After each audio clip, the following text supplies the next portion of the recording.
नमस्कार. मालिकेच्या आजच्या भागामध्ये आपल्याला पाहायला मिळणार आहे की तुळशी विवाहानिमित्त इकडे नंदिनीने आनंद निवासमध्ये सर्वांना बोलवलेलं आहे. सर्व महिला आलेल्या आहेत आणि आनंद निवासमध्ये सगळ्या जणी एकत्र जमलेल्या असतात. तेव्हा तिच्या मनातलं जे दुःख आहे ती सर्वांच्या समोर मांडत आहे. म्हणजे प्रत्येक स्त्रीच्या आयुष्यात अशी घटना घडून गेलेली असते. एक व्यक्ती आपला चांगला मित्र असतो किंवा आपला चांगला कलिग्स असतो, पण तो आपल्यावरती एकतर्फी प्रेम करत असतो आणि तो एकतर्फी प्रेम करणारा जो कलिग्स आहे तो नकार कधीच पचवू शकत नाही. जेव्हा आपण त्याला नकार देतो तेव्हा त्याच्यातला रावण जागा होतो. ही गोष्ट जानकी, त्याचबरोबर ईश्वरी, त्यासोबतच नंदिनी या तिघींच्याही बाबतीत घडलेली असते. आणि तिथं आलेल्या बाकीच्या बायका ज्या असतात त्यांना सुद्धा जेव्हा हे विचारलं जातं तेव्हा त्याही तेच सांगू लागतात की हो, आमच्या बाबतीतही तेच झालेलं आहे.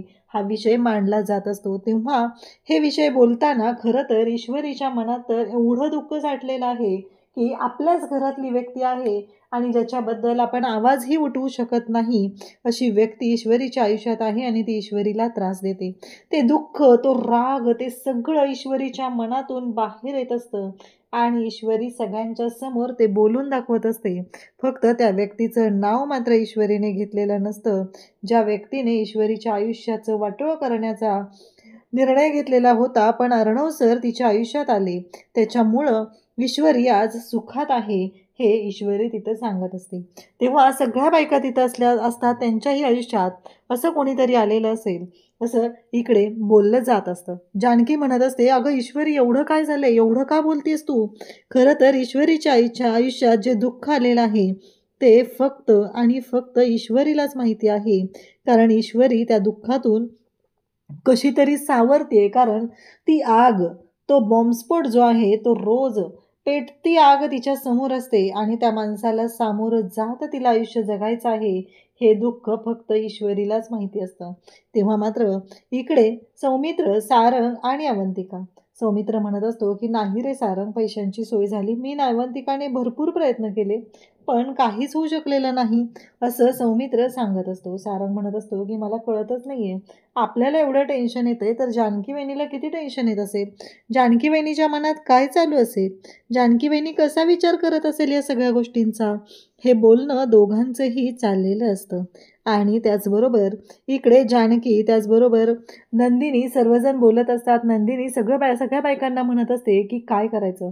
कारण एक स्त्री जी आहे सगळ्या गोष्टींमध्ये आवाज उठवू शकते, सगळ्या विषयावरती परखडपणे, स्पष्टपणे बोलू शकते. पण एकच ही गोष्ट जी आहे त्या विषयावर जो विषय निघाला तरीही ती स्त्री शांत होते. तिच्या तोंडातून शब्दच फुटत नाहीत. असं दुःख तिने मनाशी बाळगलेलं असतं आणि ते दुःख तुम्हाला आज व्यक्त करता यावं म्हणून मी तुम्हाला सर्वांना इथे बोलवलेलं आहे. अशा पद्धतीने ते बोलत असतात आणि तेव्हा मात्र ज्या गोष्टी घडत आहेत त्या इतक्या भयानक असतात की त्याचा विचारही कोणी केलेला नसतो. तेव्हा नंदिनी म्हणते की माझ्याही बाबतीत असं घडलेलं होतं. माझ्यासोबत होता माझा कलिग्स, मी त्याला चांगला माझा मित्र मानत होते. पण घडलं काय? त्याने एकतर्फी प्रेमातून एवढं पुढचं पाऊल उचललं की ज्याचा विचारही कोणी केला नाही. कारण इकडे ईश्वरी सांगायला सुरुवात करते विश्वासघात. भरोसा, आपण भरोसा ठेवतो आणि समोरची व्यक्ती आपला विश्वासघात करून कधी पुढे निघते हेही आपल्याला कळत नाही. आणि हा जो विश्वासघात आहे तोच खूप भयानक असतो, असं ईश्वरीचं सांगणं असतं. ईश्वरी मात्र सगळ्यांच्या समोर हे बोलत असते कारण आज तिला बोलायला, कुठेतरी मन मोकळं करायला बरं वाटत आहे. म्हणून ईश्वरी तिच्या मनातली खदखद आहे ती बाहेर काढत असते. तेव्हा मात्र इकडे जानकी, त्याचबरोबर नंदिनी दोघीही तिथं असतात. जानकी शांतच बसलेली असते. तेव्हा नंदिनी जानकीला विचारते, जानकी काय झालं गं? तेव्हा जानकी सांगू लागते, असंच एक मनावरती ओझं घेऊन इतके दिवस झालं जगत आहे. तीच एक कटू आठवण समोर आली म्हणून शांत झाले, असं जानकी सांगू लागते.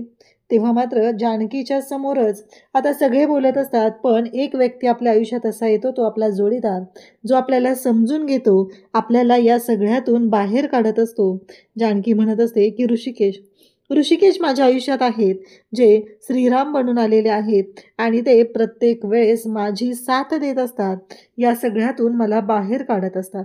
तेव्हा नंदिनी सुद्धा सांगू लागते, हो, जीवाही तसेच आहेत. जीवाही खंबीरपणे माझ्या पाठीशी उभे राहतात. ईश्वरी म्हणत असते की अर्णव सरांमुळे तर माझं आयुष्य बदललेलं आहे. आज मी जी उभी आहे ती फक्त आणि फक्त अर्णव सरांमुळं.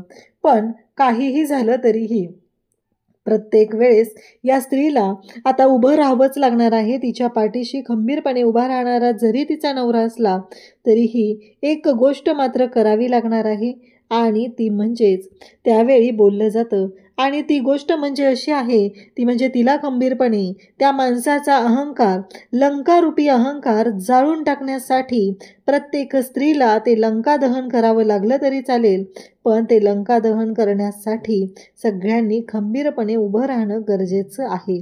अशा पद्धतीने बोलणं सुरू झालेलं आहे. म्हणजेच एकतर्फी प्रेम करणाऱ्या व्यक्तीच्या मनात जो अहंकार असतो आणि एखाद्या मुलीने, एखाद्या स्त्रीने दिलेला नकार तो पचवू शकत नाही, ही गोष्ट जेव्हा समोर येते तेव्हा मात्र आता धक्का बसलेला असतो आणि तो धक्का इतका मोठा असतो की त्या माणसाचा अहंकार समोर येतो आणि त्यामुळंच त्याला तो धक्का सहन होत नाही. हे सगळं ते बोलत असतात.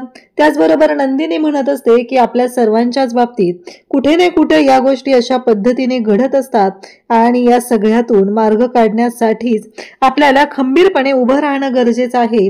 आपल्याला एकच गोष्ट करावी लागणार आहे आणि ती म्हणजेच की काहीही झालं तरीही आपल्या सर्वांना एकत्र येऊन हा निर्णय घ्यावा लागणार आहे. कारण स्त्री ही स्त्रीच्या विरोधात उभी राहत नाही, तर स्त्री ही प्रत्येक वेळेस एकमेकींच्या साथीने खंबीरपणे उभी राहू शकते, हे आपल्याला दाखवणं गरजेचं आहे, असं त्या बोलत असतात. तेव्हा इकडे जानकीला आठवतं, इकडे वामन शास्त्रींनी सांगितलेलं आहे ते म्हणजेच की लवकरात लवकर या सगळ्यातून मार्ग काढणं गरजेचं आहे. जानकी, तुझ्या आयुष्यात असं काहीतरी घडलेलं आहे. भूतकाळात झालेली जी गोष्ट आहे त्याचा परिणाम आत्ता भोगावा लागत आहे, हे सगळं बोललं जात असतं. आणि त्याच वेळेस जानकी म्हणते की मला लवकरात लवकर घरी जाऊन ऋषिकेश यांना ही गोष्ट सांगावी लागणार आहे आणि जोपर्यंत ऋषिकेशला मी हे सगळं सांगत नाही तोपर्यंत या गोष्टी या शांत होणार नाहीत. ती गोष्ट माझ्या मनाला त्रास देत आहे, तर मला ऋषिकेशला जाऊन ती गोष्ट सांगावी लागणारच आहे, असा विचार आता जानकीने केलेला आहे. आणि जानकी घरी आलेली असते. आपल्या सर्वांना एवढा त्रास होत आहे, माझ्या कुटुंबाला त्रास होत आहे, माझ्या भूतकाळाचा त्रास होत आहे, तर आपल्याला ते बोलावंच लागेल. इकडे ऋषिकेश म्हणत असतो, अगं जानकी काय झालं? तेव्हा जानकी म्हणत असते की ऋषिकेश, माझा भूतकाळ सर्वांना सांगावाच लागणार आहे. तेव्हा ऋषिकेश म्हणत असतो, अगं जानकी असं काय बोलतेस तू? तेव्हा जानकी म्हणते की हो ऋषिकेश, कारण तुम्ही विचार करा ना, आपल्या घरातल्यांना कळलं पाहिजे, आज त्यांच्यामुळे हे संकट आपल्यावरती आलेलं आहे. कारण आपल्या तुळशीस पुढचा दिवा दुसरं कोणी विझवू शकत नाही, हे जरी मला मान्य असलं तरीही ही गोष्ट खूप भयानक आहे. आपल्या कुटुंबावरती जे संकट आलेलं आहे ते संकट आपल्याला एकत्र सोडवणं गरजेचं आहे. तेव्हा ऋषिकेश म्हणतो की चालेल, आपण हे सगळं सौमित्र, सारंग, अवंतिका यांना सांगूया. आणि मग ऋषिकेश बाहेर येतो आणि सांगू लागतो की चला. आणि इकडे हे दोघंही बोलत असतात की नक्की काय असेल असं. जानकी वहिनीला आपण विचारूया, ऋषिकेश दादाला विचारूया, जर त्यांच्या भूतकाळामुळे हे सगळं घडत असेल तर आपल्याला या सगळ्यातून मार्ग काढावाच लागणार आहे. इकडे आजीच्या अंगात इतकी मस्ती आहे, स्वतः सगळं करते, सगळं जानकीवर आणते आणि आज पुन्हा ऐश्वर्याला फोन करत आहे. ऐश्वर्याला फोन करून आजी सांगत असते की अगं जानकीला काहीतरी तिला सांगितले वामन शास्त्रींनी की तिचा जो भूतकाळ आहे तो तिला त्रास देत आहे आणि तिच्या भूतकाळामुळेच रणदिवेंवरती हे संकट आलेलं आहे, त्यामुळं एक विचार करावा लागणार आहे. तेव्हा मात्र इकडे ती म्हणत असते की म्हणजे बरोबर आहे, मला माया सांगत होती त्या गोष्टीमध्ये तथ्य होतं. हा विचार आता ऐश्वर्याच्या मनात आलेला असतो आणि आजी म्हणत असते की त्यांना काही पैसे मिळणारच नाहीयेत नवा बिझनेस करायला. पण ऐश्वर्याने मात्र इकडे फोन कट करून टाकलेला असतो आणि त्याच वेळी ती मायाला भेटायला आलेली असते. माया म्हणते की मला भेटायला आलीस? तेव्हा ती म्हणते की हो, आजपर्यंत एकमेव तू व्यक्ती आहे की तुला भेटण्यासाठी मी एवढी आतुर झालेली होती आणि फायनली तुझ्यापर्यंत मी पोहोचलेली आहे. इकडे आता ऋषिकेश, जानकी, त्याचबरोबर सौमित्र, अवंतिका, सारंग हे सगळेजण एकत्र जमलेले आहेत. तेव्हा ऋषिकेश सांगू लागतो की जानकीला तुम्हाला काहीतरी सांगायचं आहे. इकडे आजीने मात्र ऐश्वर्याला फोनवरती बऱ्यापैकी सांगून दिले की यांना पैसे काही मिळत नाही आहेत. जानकीच्या भूतकाळामुळं हे सगळं संकट रणदिवेंवरती ओढवले आणि ऐश्वर्या आता मायाला भेटून त्याच गोष्टी विचारणार असते, कारण मायाने सांगितलेलं असतं की हो, मास्कमॅनचा संबंध आहे तो जानकीशी आहे आणि म्हणूनच हे सगळं घडत आहे. आता मात्र ऐश्वर्या म्हणत असते की सांग नक्की काय आहे मास्कमॅन आणि त्याचबरोबर इकडे जानकी यांचा भूतकाळ काय आहे मला कळलं पाहिजे. आणि तेव्हा मात्र इकडे जानकीच्या बाबतीत ती सांगायला सुरुवात करते. ती म्हणते हो सांगणार सगळं सांगणार, कारण ते जर तुला कळलं तर नक्कीच तू आमची मदत करशील, म्हणून हे सगळं मी तुला आज सांगणार आहे असं जानकी बोलत आहे. तेव्हा मात्र इकडे ऐश्वर्या खुश झालेली असते, कारण आता ती त्या मायावरती विश्वास ठेवू शकत असते. माया म्हणते की 12 वर्षापूर्वींची गोष्ट आहे आणि 12 वर्षांपूर्वी जानकीच्या आयुष्यात जी व्यक्ती आलेली होती त्या व्यक्तीमुळं हे सगळं घडत आहे आणि 12 वर्षांपूर्वी जानकीकडून जी चूक घडलेली आहे त्याच्यामुळं या सगळ्या गोष्टी समोर येत आहेत. हे सगळं त्या दोघींचं बोलणं चालू आहे. ऐश्वर्याला मात्र आता विश्वास ठेवावा वाटत असतो, कारण असं काहीतरी घडलेलं आहे जे जानकीच्या आयुष्यात आहे आणि ते मला कळलंच पाहिजे, त्याचा मला फायदा करून घेता आला पाहिजे, एवढंच या ऐश्वर्याच्या डोक्यात सुरू आहे. तेव्हा मात्र इकडे आता माया सांगायला सुरुवात करते. पण प्रेक्षकांनो, मला एक प्रश्न पडलेला आहे की माया एवढी का घाबरते त्या ऐश्वर्याला? म्हणजे काय होणार आहे? कारण माया कोणत्याही क्षणी ऐश्वर्यावर हल्ला करू शकते, तिला मारू शकते, तिला डांबून ठेवू शकते, पण ती काहीच करत नाहीये. ती सरळ सरळ आता जानकी आणि मास्कमॅन यांचं जे नातं आहे ते तिच्या पुढे उघड करत आहे. ही गोष्ट मात्र खूपच चुकीची दाखवलेली आहे. त्याचबरोबर माया म्हणते की 12 वर्षापूर्वीची गोष्ट आहे. इकडं ऋषिकेश आणि त्याचबरोबर जानकी सुद्धा सारंग आणि सौमित्रला त्याच गोष्टी सांगायला लागलेल्या असतात. आणि 12 वर्षांपूर्वी काय घडलेलं होतं, 12 वर्षांपूर्वी कोणती गोष्ट अशी घडलेली होती की ज्यामुळं ऋषिकेश आणि जानकी या दोघांनाही हे सगळं पचवावं लागत आहे, हे सगळं सहन करावं लागत आहे, हा प्रश्न उभा राहिलेला असतो. तर उद्याच्या भागात आपल्याला पाहायला मिळतं की 12 वर्षांपूर्वी यात्रा भरलेली असते. त्या यात्रेमध्ये ते फुगे फोडायचा एक स्टॉल असतो, जे बंदुकीतून गोळी मारून फुगे फोडायचे, आपला नेम कसा आहे ते बघायचं असतं. तर तिथे सारंग बंदूक घेऊन उभा असतो, पण एक मुलगी तिथं असते आणि ती मात्र त्याला काही ते बंदुकीने फुगे फोडू देत नसते. तेव्हा मात्र हे सगळं जेव्हा घडत आहे तेव्हा मात्र इकडे सारंग रडत रडत येतो आणि म्हणू लागतो, दादा बघ ना, ती मुलगी मला संधीच देत नाही, किती वेळ झाला ती तिथं उभी आहे, एक पण फुगा फोडत नाही.